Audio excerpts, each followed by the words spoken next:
புனிதமான கோரா நீர்வீழ்ச்சியில் குளித்து தன்னுடைய ஆற்றலை சீர்படுத்தி பயிற்சியில் ஈடுபட ஆதன் விரைந்த போது அவனை எதிர்பாராத விதமாக தங்கமணியும் அவனது கூட்டாளிகளில் ஒருவனும் பிரச்சனை செய்வதற்காக ஆதனை தேடி கோரா நீர்வீழ்ச்சிக்கு வருகை தந்திருந்தார்கள். என்னதான் ஆதன் தனிப்பட்ட சிறப்பு வாய்ந்த திறமைகளை தனக்குள் அடக்கி வைத்திருந்தாலும் தங்கமணி போன்ற ஒரு 9ஆம் நிலை வீரனோடு எப்படி அவனால் சண்டை போட முடியும் என்று அதுல்யா கவலைப்பட்டார். இதற்கு முன்னமே நீர்வீழ்ச்சியில் கிடைத்த ஆற்றலின் மிகுதி காரணமாக ஒருவன் தூக்கி எறியப்பட்டதைப் போலவே மற்றொருவனும் ஆற்றல் மிகுதி காரணத்தால் தூக்கி எறியப்பட்டான். ஆனால் இவர்கள் 2 பேருமே மையப்பகுதியில் அமைக்கப்பட்டிருக்கும் காலடி பாறைக்கு செல்லவில்லை. அதற்கு அடுத்தடுத்த காலடி பாறைகளில் ஆற்றலை சீர்படுத்திக் கொண்டிருக்கும் போதே இருவரும் தூக்கி எறியப்பட்டார்கள். இப்போது மையப்பகுதியில் அமைக்கப்பட்டிருக்கும் காலடி பாறையை தவிர்த்து 2 காலடி பாறைகள் காலியாக இருந்தன.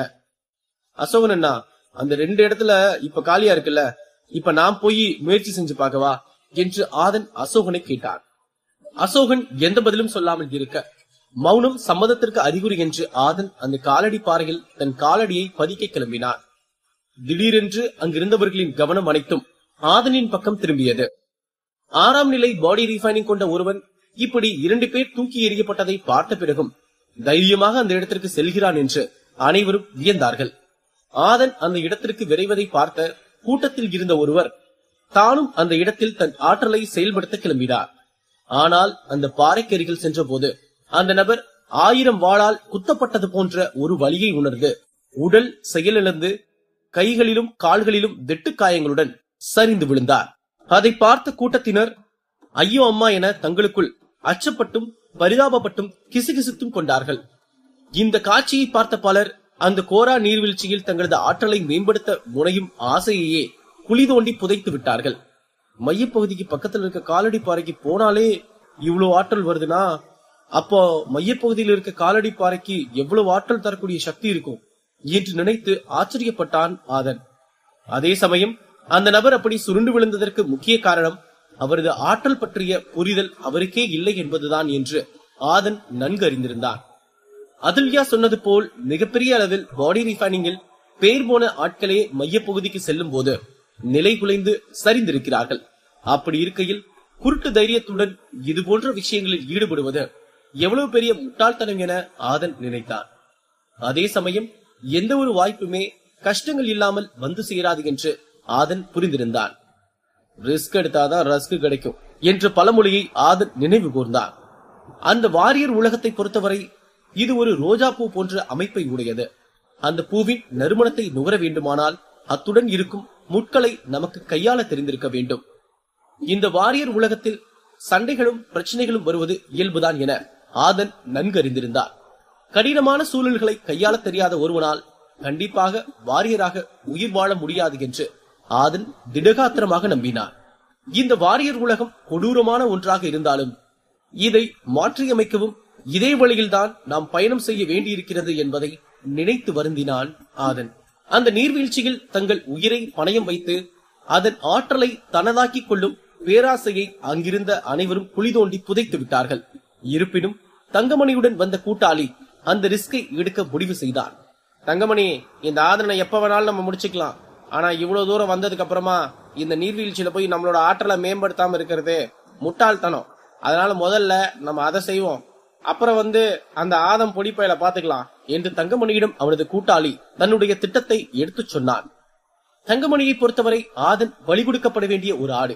அந்த ஆட்டை எப்போது வேண்டுமானாலும் வெட்டி கொள்ளலாம், எங்கு வேணாலும் வெட்டி கொள்ளலாம். அதனால் தன்னுடைய கூட்டாளி சொன்னதற்கு ஒப்புக்கொண்டான் தங்கமணி. தங்கமணியின் கூட்டாளி புன்னகையுடன் அந்த நீர்வீழ்ச்சியின் நீரில் இறங்கினான். அவன் அந்த மையப்பகுதியை நோக்கி எடுத்து வைத்த ஒவ்வொரு அடியிலும் தன் உடலில் ஏதோ ஒரு புதுவித மாற்றம் நிகழ்வதை உணர்ந்தான். அந்த மாற்றம் நல்லதா கெட்டதா என்று அவனால் விவரிக்க முடியவில்லை. அது தன்னுடைய வலிமையை மேம்படுத்துகிறதா அல்லது தன்னுடைய வலிமையை உரிந்தெடுக்கிறதா என்று அவனால் புரிந்து கொள்ளவே முடியவில்லை. இருப்பினும் அந்த காலடி பாறைக்கு சென்று தன்னுடைய ஆற்றலை மேம்படுத்தாமல் அங்கிருந்து போகக்கூடாது என்ற முடிவில் உறுதியாக இருந்தான் அவன். அதனால் மெல்ல ஒரு அடியாக எடுத்து வைத்து மையப்பகுதிக்கு அருகில் இருந்த 6வது நிலை காலடி பாறையில் தன்னுடைய காலடியை பதித்தான் அவன். மொத்த கூட்டமும் தங்களது பார்வையை அவன் பக்கம் திருப்பியது. 6வது நிலை காலடி பாறையில் துணிச்சலுடன் ஒருவர் நிற்க முடியும் என்றால் அவன் கண்டிப்பாக மிகவும் வலிமை வாய்ந்த ஒருவனாகத்தான் இருக்க முடியும் என்று அனைவரும் அவனை பார்த்து ஆச்சரியப்பட்டார்கள். இந்த சயகன் குடியை சேர்ந்த எல்லாருமே ரொம்ப வலிமையானவங்களா தான் இருப்பாங்க போல. மையப்பகுதிக்கு பக்கத்துல இருக்க காலடி பாறைக்கு போய் இவ்வளவு திடகாத்திரமா நிக்கிறது சாதாரண விஷயமா என்ன? சும்மா சொல்லக்கூடாது, இந்த அருள்மொழி கூட ரொம்ப சக்தி வாய்ந்தவனாதான் இருக்கான் என்று கூட்டத்தில் இருந்து ஆங்காங்கே பேச்சுக்கள் வெளிவந்தது.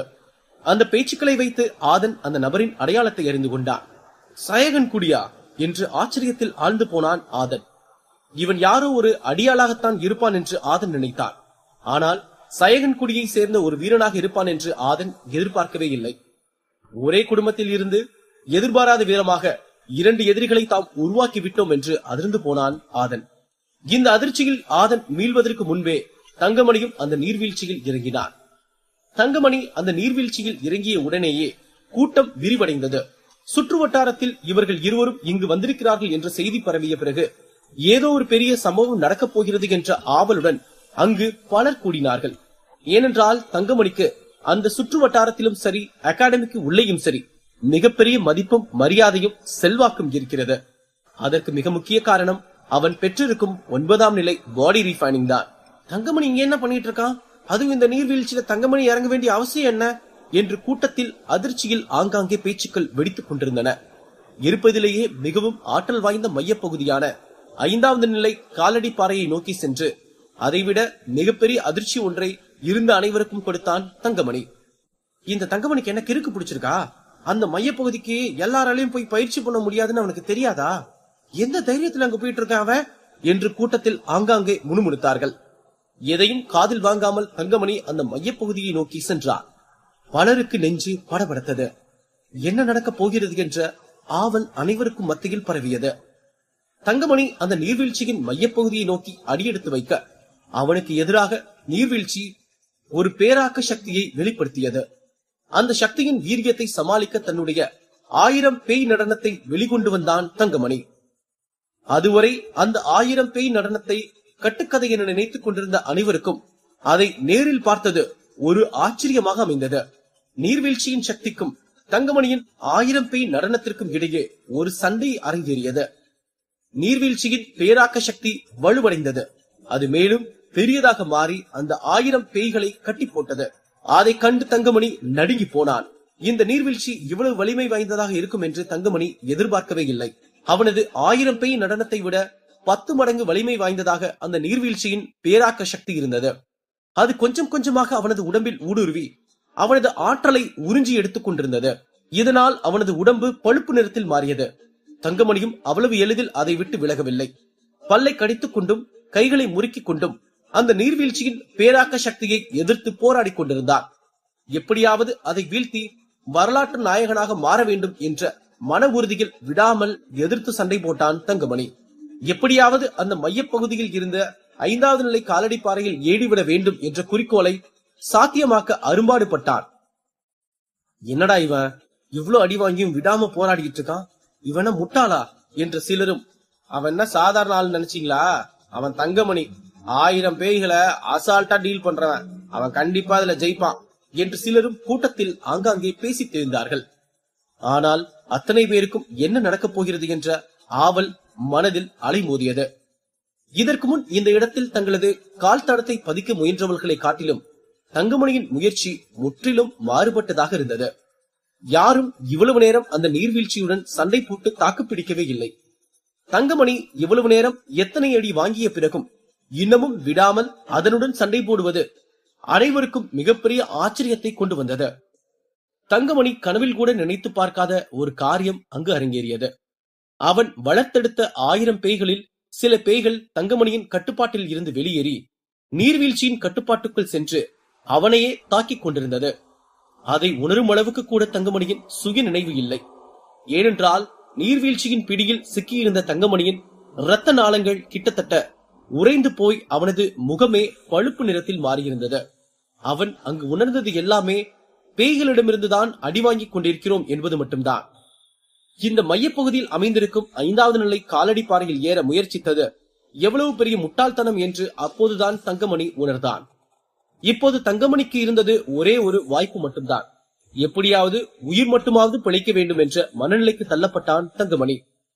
தன்னுடைய 1000 பேய்களை தன்னிடமிருந்தே விடுவித்துவிட்டு அந்த சிறிய வாய்ப்பை பயன்படுத்திக் கொண்டு நீர்வீழ்ச்சியின் பேராக்க சக்தியின் இறுக்கமான பிடியிலிருந்து தன்னை விடுவித்துக் கொண்டு ஒரு 4 அடி தள்ளிப்போய் விழுந்து தப்பித்து இரத்தவாந்தி எடுத்தான் தங்கமணி. எந்த ஒரு சூழ்நிலையிலும் இப்படி அவன் உயிருக்கு போராடி தான் வளர்த்தெடுத்த 1000 பேய்களை விடுவித்து தப்பிப்பான் என்று அவன் எதிர்பார்க்கவே இல்லை. இந்த நீர்வீழ்ச்சியின் சக்தியை தான் குறைத்து எடை போட்டு விட்டோம் என்று நினைத்து வருந்தினான் தங்கமணி. இது என்ன இவ்வளவு பயங்கரமா இருக்கு என்று கூட்டத்தில் இருந்த அனைவரும் அந்த நீர்வீழ்ச்சியின் சக்தியை பார்த்து ஆடி போனார்கள். தங்கமணி போன்ற ஒரு மாபெரும் 9ஆம் நிலை பாடி ரீஃபைனிங் கொண்ட வீரனாலேயே இதை சமாளிக்க முடியவில்லை என்றால் இந்த நீர்வீழ்ச்சியின் பேராக்க சக்தி எவ்வளவு வலிமை வாய்ந்ததாக இருக்கும் என்று நினைத்து உறைந்து போனார்கள் கூட்டத்தில் இருந்த அனைவரும். இதுக்கு தான் இயற்கை நமக்கு கொடுத்த விஷயங்களை தாண்டி பேராசைப்பட்டு இன்னும் வேணும் இன்னும் வேணும்னு அலாவதியா தெரிஞ்சா இது நம்மள தூக்கி சாப்பிட்டுரும். இயற்கையோட ஒன்றி வாழுங்கடா, பேராசை பிடிச்சு அலையாதீங்க என்று கூட்டத்தில் இருந்த ஒரு பெரியவர் தலையில் அடித்துக் கொண்டு சொன்னார். சிலர் அதை நம்பவும் செய்தார்கள். அந்த 5வது நிலை காலடிப்பாறையில் கடவுளே இருக்கிறார் என்பதால் தான் இந்த நீர்வீழ்ச்சி யாரையும் அங்கு அனுமதிக்க மறுக்கிறது என்று சிலர் நினைத்தார்கள். தங்கமணி மிகப்பெரிய அளவில் அவமானப்பட்டது போல உணர்ந்து தலை குனிந்தான். தன்னால் அந்த நீர்வீழ்ச்சியை வீழ்த்தி அந்த இடத்திற்கு சென்றுவிட முடியும் என்று நினைத்தான். ஆனால் அது நேர்மாறாக நடந்துவிட்டது என்று மிகவும் வருந்தினான். ஆதன் தங்கமணியை பார்த்து திமிரான ஒரு புன்முறுவலை செய்தான். அது தங்கமணியை மிகவும் மோசமாக உசுப்பேத்தியது. நீ என்னடா என்ன பார்த்து சிரிக்கிற பொடிப்பையில, நீ எல்லாம் இந்த இடத்துக்கு வந்ததே தப்புடா, உனக்கெல்லாம் என்ன பார்த்து சிரிக்கிறதுக்கு என்ன தகுதி இருக்கு என்று கோபத்தின் உச்சியில் இருந்து ஆதனை பார்த்து கத்தினான் தங்கமணி. ஆனால் ஆதன் எந்த பதிலும் சொல்லாமல் மேலும் சத்தமாய் சிரித்து தங்கமணியை அசிங்கப்படுத்தி மேலும் உசுப்பேத்தினான். ஆதன் அவ்வாறு செய்வது அங்கிருந்த பலருக்கு புரியவும் இல்லை, பிடிக்கவும் இல்லை. ஒரு 6ஆம் நிலை பாடி ரீஃபைனிங் கொண்ட ஒருவன் இந்த இடத்திற்கு வந்ததே தப்பு என்றும் பலர் அவனை ஏளனமாக பார்த்தார்கள்.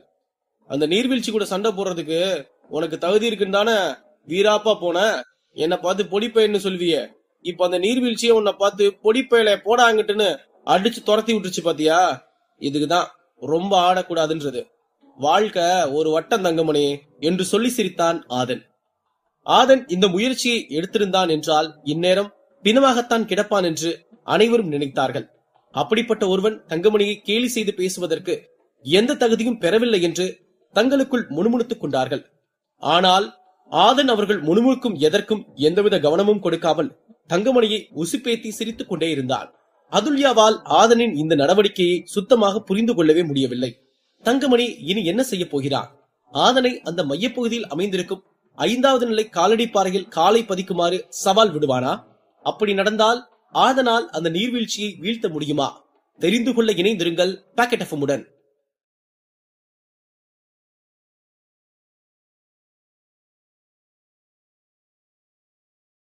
தங்கமணி அந்த மையப்பகுதியில் இருந்த பாறைக்கு சென்றான். அதை பார்த்த சிலர் அவனை சாடினார்கள். சிலர் அவன் மீது நம்பிக்கையோடு இருந்தார்கள். தங்கமணி 5வது நிலை காலடிக்கு அருகில் சென்றதும் அந்த நீர்வீழ்ச்சியின் சக்தி வீரியத்தை தங்கமணியால் தாங்க முடியவில்லை. அதிலிருந்து தப்பிக்க தனது 1000 பேய் சக்தியை அந்த நீர்வீழ்ச்சிக்கு பலி கொடுத்து விட்டு அந்த நீர்வீழ்ச்சியிடமிருந்து தப்பித்து வந்தான் தங்கமணி. அதை பார்த்த ஆதன் கேலி செய்து கொண்டிருந்தான். அதை பார்த்த அங்கிருந்த கூட்டம் ஆதனை கோபமாக பார்த்தது. ஏனென்றால் அந்த 5வது நிலை காலடி பாறைக்கு செல்லக்கூட யாரும் துணிந்ததில்லை. அப்படி இருக்கும்போது தங்கமணி அந்த 5வது நிலை காலடி பாறைக்கு அருகில் சென்று இவ்வளவு நேரம் போராடிவிட்டு வந்திருப்பதே பாராட்டுக்குரிய விஷயமாகும். அப்படி இருக்கும்போது ஒரு 6வது லெவல் சக்தி உள்ள ஆதன் 9வது லெவல் சக்தி வைத்திருக்கும் தங்கமணியை கிண்டல் செய்வது அங்கிருந்த அனைவருக்கும் வேடிக்கையாகவும் கோபப்படுத்தும் வகையிலும் இருந்தது. ஆதன் கிண்டல் செய்வதை பார்த்த தங்கமணி, டேய் உனக்கு அவ்வளவுதான்டா மரியாதை, இதுக்கு மேல நீ சிரிச்சு கிண்டல் பண்ணனேன்னு வை, உன் உடம்புல உயிர் இருக்காது பாத்துக்கோ என்று எச்சரித்தான். அதை கேட்டதும் ஆதன் சத்தமிட்டு சிரித்துவிட்டு, டேய் யாரா நீ கோமாளி, அந்த நீர்வீழ்ச்சி உன் சக்தியெல்லாம் புடுங்கின கோபத்தை கொண்டு வந்து என்கிட்ட காட்டுற, முடிஞ்சா அவன் கோபத்தை அங்க காட்டி நின்றுக்க வேண்டியதானே, சும்மா இங்க வந்துட்டு வேடிக்கை பார்த்துட்டு இருந்தவன் கிட்ட சத்தத்தை போட்டுக்கிட்டு இருக்க என்று கூறினான். அதை கேட்டு தங்கமணி மட்டுமல்ல அங்கிருந்த கூட்டமே ஆதன் மீது கோபப்பட்டது. ஆனால் அதையெல்லாம் ஆதன் கண்டுகொள்ளவே இல்லை. அப்போது அதுல்யா ஆதனை பார்த்து, ஆதன் கொஞ்சம் பார்த்து பேசு, அவரு உன் சீனியர், அவரை நீ இப்படி தப்பா பேசுறது ரொம்ப தவறான விஷயம் என்று கூறினாள். அக்கா, இவர் என்கிட்ட ஒழுங்கா பேசினா நானும் ஒழுங்கா பேசுவேன், இவர் திமிரா பேசுறாரு, நானும் அப்படிதான் அக்கா பேசுவேன் என்று கூறினான் ஆதன். டேய், உன் மரியாதை ஒண்ணு எனக்கு தேவலடா. நீ வெறும் 6வது லெவல் சக்தி வச்சுக்கிட்டு என்ன கிண்டல் பண்றதுதான் என்னால ஏத்துக்கவே முடியல என்று ஆதனை பார்த்து கூறினான் தங்கமணி. ஏத்துக்க முடியலனா மறுபடியும் போய் அந்த தண்ணியில நின்று ஆன்னு கத்திட்டு வாப்போ என்று கூறி சிரித்தான் ஆதன். அவன் செய்ததை பார்த்து அங்கிருந்த சிலர் சிரித்தார்கள். அதை பார்த்த தங்கமணிக்கு கோபம் மேலும் அதிகமானது. டே ஆதன், இப்படியெல்லாம் பேசி நீ உன்னை கொல்றதுக்கு என்ன கட்டாயப்படுத்தாத. நானும் அப்படிலாம் பண்ண வேண்டாம், சின்ன பையனு போயிட்டு இருக்கேன். தேவையில்லாம பேசி என் சக்திக்கு இரையாயிடாத என்று கோபத்தில் கைகளை இறுக்கிக் கொண்டு கூறினான். ரத்த வாந்தி எடுத்துட்டு இருக்க நீ என்ன கொல்ல போறியா? இது எவனாவது புயல் காத்துல பொறிகடலை சாப்பிட்டுட்டு இருப்பான், அவங்கிட்ட போய் சொல்லு, சரின்னு கேட்டுப்பான் என்று கூறினான் ஆதன். அப்போது அசோகன் ஆதனை பார்த்து, ஆதன், நீ எல்லாம் மீறி போற, கொஞ்சம் மரியாதையா பேசி பழகு, இல்லனா அது உனக்கு பிரச்சனை ஆயிரும் என்று கூறினான். இல்லனா அது என்று ஆதன் அசோகனிடம் பேசுவதற்கு வந்தான். அப்போது அதுல்யா ஆதனை பார்த்து, போதும் ஆதன், இதுக்கு மேல நீ எந்த விளக்கமும் கொடுக்க வேணாம், வா நம்ம 3 பேரும் இங்கிருந்து கிளம்பலாம் என்று கூறினாள். அப்போது அசோகனும் அங்கிருந்து ஆம் என்று தலையை அசைத்தான். ஆதன் திரும்பி தங்கமணியை பார்க்க தங்கமணி ஆதனை பார்த்து, போ, இங்கெல்லாம் நிக்க கூட உனக்கு தகுதி இல்ல, கிளம்பு கிளம்பு என்று ஏளனமாக கூறினாள். அதை கேட்ட ஆதன் தங்கமணியை பார்த்து, இந்த சீன் எல்லாம் இங்கெல்லாம் தங்கம், இப்போ இங்க நடக்க போற சீனே வேற என்று கூறிவிட்டு திரும்பி அந்த நீர்வீழ்ச்சியை பார்த்தான். ஆதனின் கண்களில் அந்த நீர்வீழ்ச்சியில் இறங்கி முயற்சித்து பார்ப்போம் என்றவாறு பார்த்து கொண்டிருந்தது அசோகனுக்கு தெரிந்தது. அப்போது அதுல்யா ஆதனை பார்த்து, ஆதன், நீ என்ன நினைக்கிறேன்னு எனக்கு புரியல, நீ கிளம்பு, முதல்ல நம்ம இங்கிருந்து போல வா என்று கூறினாள். அதை கேட்ட அசோகன் அதுல்யாவை பார்த்து, இல்ல அதுல்யா, ஆதன் வேற எண்ணத்தோட இருக்கான், அவனை தடுக்காத, அவன் அந்த நீர்வீழ்ச்சியில சக்தியை எடுக்க வேண்டிய எண்ணத்தோட இருக்கான்னு நினைக்கிறேன் என்று கூறினார். அதை கேட்டதும் அதுல்யா அதிர்ச்சி அடைந்தார். அதை கேட்ட அந்த கூட்டத்தினர், அவன் அப்படி போறதா இருந்தாலும் முதல் பாறைக்கோ இல்ல 2வது பாறைக்கோ தான் போவான், இவன் 4வது பாறைக்கா போறான் என்று கூட்டத்தில் ஒருவன் கூறிவிட்டு சிரித்தான். அப்போது அவனுடன் இருந்த மற்றொருவன், ஆமாடா, அதுவும் இல்லாம இவனுக்கு இருக்க சக்தி லெவலுக்கு இவன் தங்கமணி எல்லாம் நக்கலா பேசலாமா? அவனாவது அந்த 5வது லெவலுக்கு போறதுக்கு முயற்சி பண்ணனா, ஆனா இவன்லாம் கனவுல கூட இந்த மாதிரி சக்தியை தாக்கு பிடிக்க முடியாதுடா என்று கூறிவிட்டு சிரித்தான். அதை கேட்டதும் ஆதன் சிறு புன்னகை செய்தார். அப்போது அந்த கூட்டத்தினர் பேசுவதை கேட்டு வஞ்சகமாக சிரித்தான் தங்கமணி. ஆதன் அசோகனை பார்த்து, பரவாயில்லண்ணா, நான் மனசுல நினைச்சத நீங்க சரியா சொல்லிட்டீங்க, ஆனா நான் இப்ப பண்ண போறத யாருமே நினைச்சு கூட பாத்திருக்க மாட்டீங்க என்று சிறு புன்னகையுடன் கூறினான். அதை கேட்டதும் அசோகன் ஆதனை குழப்பமாக பார்த்தான். உடனே அதுல்யா ஆதனை பார்த்து, நீ என்ன ஆதன் பேசிட்டு இருக்க? நீ பேசுறத பார்த்தா நீ அந்த காலடி பாறைக்கு போய் அந்த சக்தியை எடுக்க போறதா இருக்க போல என்று கேட்டாள். ஆதன் அதுல்யாவை பார்த்து, ஆமாக்கா, நான் அந்த காலடி பாறைக்கு போகத்தான் போறேன் என்று கூறிவிட்டு அசோகனை பார்த்து, அண்ணா, எனக்கு என்ன ஆனாலும் என் பக்கத்துல யாரும் வராதிங்க, நீங்களும் தான் அதுல்யாக்காவையும் வரவிடாதீங்க என்று கூறினான். அதை கேட்டதும் அசோகனும் அதுல்யாவும் அதிர்ச்சி அடைந்தார்கள். அப்போது கூட்டத்தில் இருந்த ஒருவன், எப்பாடே, இவன் போற அந்த 1வது 2வது பாறைக்கு இவ்வளவு விளம்பரம் தேவையாடா என்று கூறிவிட்டு சிரித்தார். அப்போது ஆதனை அங்கிருந்த கூட்டத்தினர் அனைவரும் கேலியும் கிண்டலும் செய்து கொண்டிருந்தார்கள். ஆனால் ஆதன் அதையெல்லாம் காதில் வாங்கிக் கொள்ளாமல் அந்த தண்ணீரில் இறங்கினான். அதுவரை அவனை கேலியும் கிண்டலும் செய்து கொண்டிருந்த கூட்டம் அமைதியாக அவனை கவனிக்க ஆரம்பித்தது. அப்போது தங்கமணியின் முகமும் மாறியது. அதை பார்த்த அருள்மொழி, நீ எதுக்குடா முகத்தை ஒரு மாதிரி வச்சிருக்க? அவன் வெறும் 6வது லெவல் சக்தி வச்சிருக்க வேண்டா, அவனால 5வது பாறைக்கு இல்ல 4வது பாறையில கூட போய் நிக்க முடியாது, நீ எதுக்கும் கவலைப்படாத, அவன் போகணுமேன்னு போயிட்டு அந்த 1வது பாறையில இல்லனா 2வது பாறையில தான் நிப்பான் பாரு என்று கூறினான். அதை கேட்டதும் தங்கமணிக்கு சற்று ஆறுதலாக இருந்தது. இருப்பினும் ஆதனின் தன்னம்பிக்கையை பார்க்கும்போது அவன் 1வது பாறைக்கோ அல்லது 2வது பாறைக்கோ செல்வது போல் தெரியவில்லை என்று பார்த்து கொண்டிருந்தான். அத்துடன் தங்கமணிக்கு ஒரு நம்பிக்கை என்னவென்றால், அவன் 4வது லெவல் பாறைக்கு சென்றாலும் தான் 5வது பாறையில் முயற்சியாவது செய்துவிட்டு வந்தேன் என்று சொல்லிவிடலாம் என்று எண்ணிக்கொண்டிருந்தான். ஆதன் அந்த பாறைக்கு அருகில் செல்ல அதை பார்த்த அதுல்யா, கடவுளே, இந்த ஆதன் வேற நம்ம பேச்ச கேட்காம அந்த பாறைகளை நோக்கி போயிட்டு இருக்கான், இவன் போறத பார்த்தா கண்டிப்பா 4வது பாறைக்கு தான் போவான் போல, அங்க போயிட்டு வந்தவங்களுக்கு எல்லாம் என்ன ஆச்சுன்னு நம்ம கண்ணு முன்னாடி பார்த்துட்டு தானே நிக்கிறோம், அப்படி இருக்கும்போது ஆதன் இப்படி எல்லாம் பண்ணிட்டு இருக்கான், அந்த மாதிரி ஆதனுக்கு எந்த பிரச்சனையும் வந்துடக்கூடாது என்று மனதிற்குள் நினைத்தாள். அப்போது ஆதன் அந்த 1 மற்றும் 2வது பாறையை விட்டுவிட்டு 4வது பாறைக்கும் 5வது பாறைக்கும் நடுவில் நின்று அனைவரையும் திரும்பி பார்த்தார். அப்போது அதை பார்த்த தங்கமணி அருள்மொழியை பார்த்து, இந்த முட்டாள் என்ன 4வது பாறைக்கும் 5வது பாறைக்கும் நடுவுல நிக்கிறான்? அவன் இந்த 2ல ஒரு பாறையில் நின்று அதோட சக்தி எடுக்க போறானா என்ன என்று கூறினான். அவன் அதெல்லாம் எடுக்க மாட்டான். எடுத்தாலும் அவன் உடம்பு தாங்காம அவனை தூக்கி வெளியே வீசிருண்டா. நீ அதுக்கெல்லாம் கவலைப்படாத. அவன் சும்மா உதார் விடுறதுக்கு இப்படி எல்லாம் பண்ணிட்டு இருக்கான். அவன் என்னதான் பண்றான்னு கொஞ்ச நேரம் வெயிட் பண்ணி தான் பாப்போமே என்று கூறினான் அருள்மொழி. அப்போது கூட்டத்தில் இருந்த ஒருவன், இவனுக்கு என்ன உயிர் வாழ ஆசை இல்லையா என்ன? இவன் என்ன நேரம் அந்த 4வது பாறைக்கு போறான்?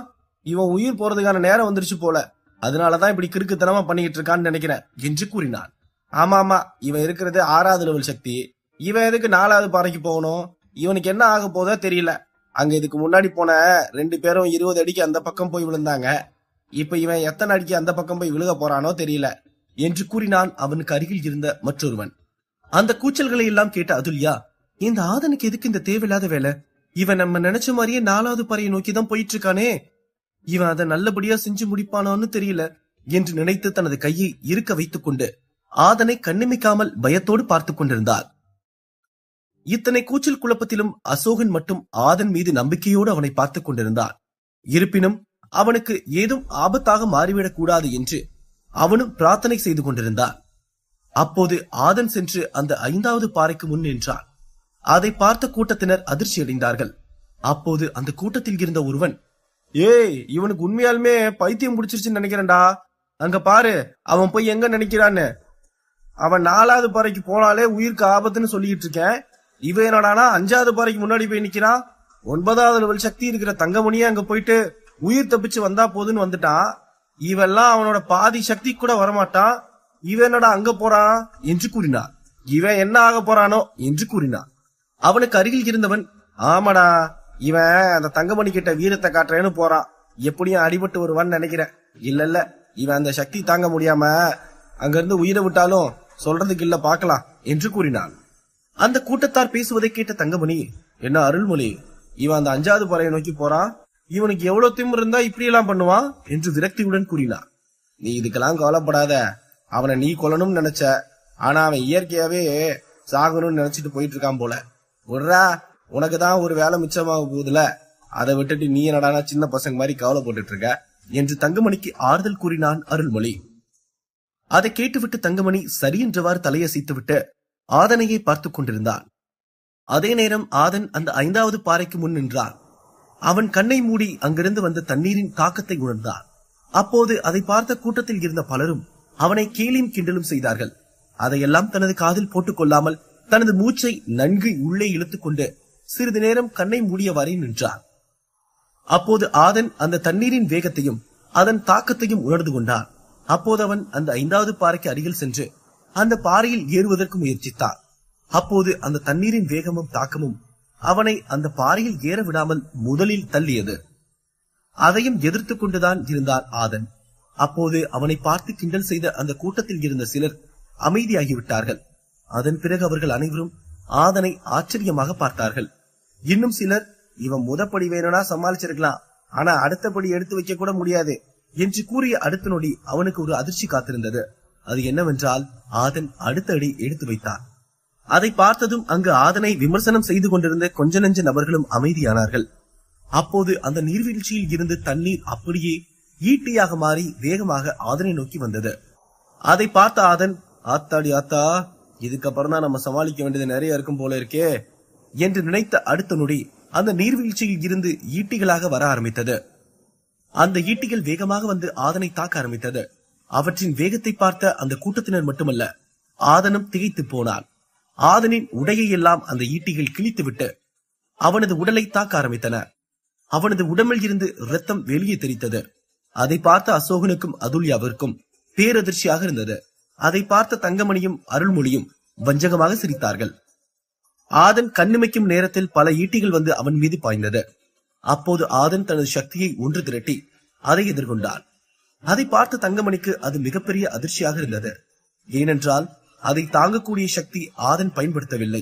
அதை எதிர்க்கக்கூடிய சக்தியை பயன்படுத்தி அந்த ஈட்டிகளுக்கு எதிராக நெஞ்சை நிமிர்த்தி நின்றான். திடீரென்று ஆதனை சுற்றி ஒரு பாதுகாப்பு கவசம் போல் ஒரு சக்தி வைந்து அந்த ஈட்டிகளை தடுத்துக் கொண்டிருந்தது. அத்துடன் சில ஈட்டிகளும் அவனது உடலை கிழித்துக் கொண்டிருந்தன. அதை பார்த்த அந்த கூட்டத்தில் இருந்த ஒருவன், இவனால இந்த ஈட்டிகளை தாங்க முடியறது ரொம்ப ஆச்சரியமா இருக்கு. அப்போ இவனுக்கு இந்த சக்தியை தாங்கக்கூடிய மனதைரியமும் உடல் வலிமையும் இருக்குன்னு தானே அர்த்தம் என்று கூறினான். அதை கேட்டு சிலர் ஆம் என்றவாறு தலையசித்தார்கள். அங்கிருந்தவர்கள் பேசியதை கேட்டு தங்கமணிக்கு அங்கிருந்த சிலர் மீது கோபம்தான் வந்தது. இருப்பினும் அவன் அதை வெளிப்படுத்திக் கொள்ளவில்லை. ஆதனின் சக்தி அவனுக்கு அந்த ஈட்டிகளை தாங்கிக் கொள்ளும் சக்தியை தான் கொடுத்திருந்தது. ஆனால் அந்த ஈட்டிகள் தொடர்ந்து அவனை நோக்கி வந்து கொண்டேதான் இருந்தன. ஆகையால் உடல் முழுக்க ரத்தம் வழிய ஆதன் ரத்தத்தில் குளித்துக் கொண்டிருப்பவனைப் போல தெரிந்தான். அவன் உடல் முழுக்க காயங்களும் இரத்தமும் வந்து கொண்டே இருந்தன. அவன் அந்த இரத்தத்தை உதறிவிட்ட போது அந்த இரத்தம் அங்கிருந்த கூட்டத்தின் முன்பு சென்று விழுந்தது. அதை பார்த்து கூட்டத்தினர் திகைத்து போனார்கள். இருப்பினும் ஆதன் அந்த 5வது நிலை பாறையில் இருந்து விலகி வரவில்லை. அப்போது அதை பார்த்த ஒரு நபர், டேய், இவன் சாகதாண்டா போறா, இவ்வளவு ரத்தம் வருதே, இவன் இப்பவாத அந்த 5வது நிலை பாறையிலிருந்து வெளியே வர வேண்டியதானே, அப்படி வந்தா அவனுக்கு இருக்க உடல் வலிமைக்கு உயிராது தப்பிக்கலாம், ஆனா அவன் என்ன பண்ண காத்திருக்கானோ தெரியலையே என்று கூறினான். அதை கேட்ட அதுல்யா அசோகனை பார்த்து, டேய், நீயாவது அவனை கூப்பிடுடா, அவன் உயிர் போயிட போகுதுடா என்று வருத்தத்துடன் கூறினாள். அசோகன் ஆதனை பார்த்து அதிர்ச்சி அடைந்தார். அவன் அதிர்ச்சி அடைவதை பார்த்த அதுல்யா திரும்பி ஆதனை பார்த்தார். அவளும் அதிர்ச்சி அடைந்தார். அங்கிருந்த கூட்டமே ஆதனை பார்த்து அதிர்ச்சியில் உறைந்தது. இந்த பக்கம் இருந்த தங்கமணியும் அருள்மொழியும் கூட இதனை ஆச்சரியத்தோடு பார்த்தார்கள். ஆதனுக்கு என்ன ஆனது? ஏன் அனைவரும் ஆதனை அதிர்ச்சியோடு பார்த்துக் கொண்டிருக்கிறார்கள்? ஆதனுக்கு நடக்கப் போவது என்ன? இதை பற்றி மேலும் தெரிந்து கொள்ள டிராகன் வாரியர் தொடரை தொடர்ந்து இணைந்திருங்கள்.